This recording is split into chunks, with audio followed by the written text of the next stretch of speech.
पूरे देश में पेपर लीक का मुद्दा एक बहुत बड़ा ज्वलंत मुद्दा है और ये सिर्फ पॉलिटिकल पार्टियों के लिए नहीं बल्कि एक आम आदमी के लिए बहुत ही चिंता का विषय है।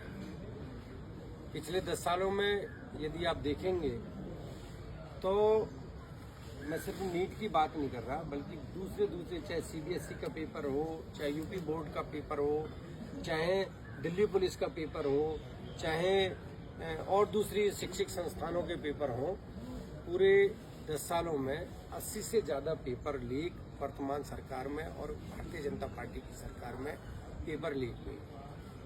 जागरूक प्रेस के माध्यम से हम पूछना चाहते हैं कि चलिए एक बार गलती हो सकती है, कुछ त्रुटियां रह गई होंगी, लेकिन बार बार हर 6 महीने में कोई ना कोई पेपर लीक हो रहा है। कहीं इसमें शंका जाहिर होती है कि कहीं सरकार की तो मिली भगत नहीं है। जब सरकार की वो एजेंसियां पेपर बनाती हैं और तीसरे दिन चौथे दिन वो पेपर लीक हो जाता है, ये बड़ा चिंता का विषय है। और नीट के पेपर लीक में अभी वर्तमान में पूरे देश के अंदर 21 से ज्यादा छात्रों ने सुसाइड किया है। ये बहुत ही चिंता का और दुख का विषय है। मैं आपसे बताना चाहता हूं कि जो नीट का एग्जाम है, बच्चे 5-5 साल की तैयारी करने के बाद में वो ये सोचते हैं कि भाई इस बार न जाने परमात्मा की कृपा से और हमारी मेहनत से हम ये क्वालिफाई कर दें और अगली बार हमारा एडमिशन एमबीबीएस में और दूसरी उसमें हो जाए। क्योंकि एक बार नंबर नहीं आते, दूसरी बार तैयारी करते हैं, दूसरी बार नंबर नहीं आते, तीसरी बार। और कुछ बच्चे तो ऐसे थे जो उस उम्र के एज पे थे कि वो यही पेपर अटेंड कर सकते थे, उसको लाइफ में फिर कभी और दूसरा मौका नहीं मिल सकता था। ये पेपर लीक होने के बाद में उनकी जिंदगी के साथ में ये खिलवाड़ हुआ है। इसकी कांग्रेस पार्टी पूरे दिल से भर्त्सना करती है, इसका विरोध करती है और हमारे नेता माननीय राहुल गांधी जी ने पूरे देश के अंदर एक जनजागरण अभियान, देशव्यापी अभियान चलाया हुआ है, चाहे वो कांग्रेस पार्टी के माध्यम से हो, चाहे वो एनएसयूआई के माध्यम से हो, चाहे हमारे फ्रंटल संगठन यूथ कांग्रेस के माध्यम से हो।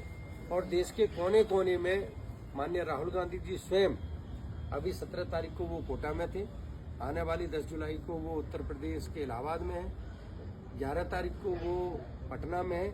ऐसे ही पूरे देश के अलग अलग जहां पर सबसे ज्यादा स्टूडेंट्स हब हैं, उनका जन जागरण का प्रयास कर रहे हैं। और सिर्फ जन जागरण का प्रयास नहीं कर रहे, हमारा प्रयास है कि सरकार ऐसी ठोस पॉलिसी बनाए ताकि भविष्य में किसी बच्चे के साथ में खिलवाड़ ना हो।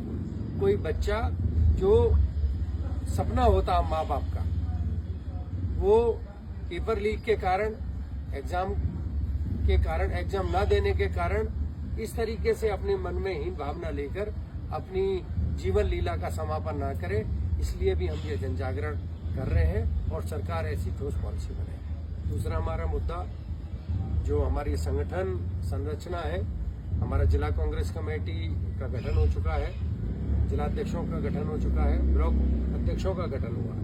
तो आज मीटिंग में हमने तय किया है कि ब्लॉक अध्यक्ष जल्दी से जल्दी मंडलम और बूथ लेवल पर अपनी कमेटी का निर्माण करें और आने वाले समय में हम बूथ स्तरीय और ब्लॉक स्तरीय प्रोग्राम बनाएंगे जिससे कांग्रेस पार्टी को और भी मजबूती मिलेगी।